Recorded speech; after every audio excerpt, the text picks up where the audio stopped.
Hi, this is Ernie. I'm the guy who had $6 in his checking account to now having millions of dollars. People have often asked me, hey, how do you know what stocks to buy or when to buy?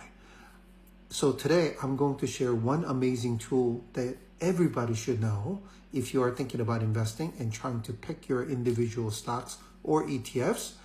That is not only simple to use, but it gives you a lot of insights. And two, what mistakes you should not make that I used to make that cost me a lot of money. So then you don't lose money when you're investing. So let's start with the mistakes that I used to make. I talked to some guy and he's like, oh my God, you should check out this one.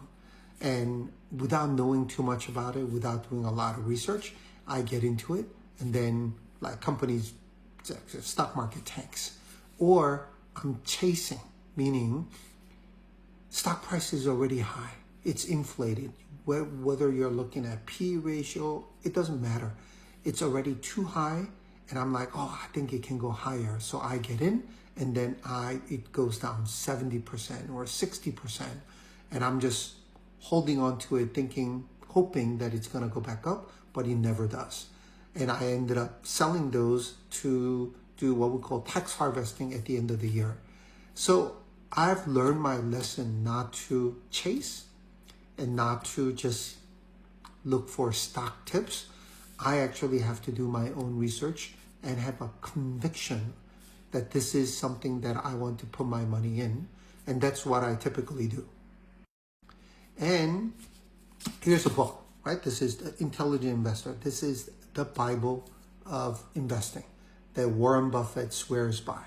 So if you read this book, one of the things that they emphasize a lot is finding that's undervalued. And you might have heard this before. Buy low and sell high. When you chase, very often you buy high and sell low and lose money.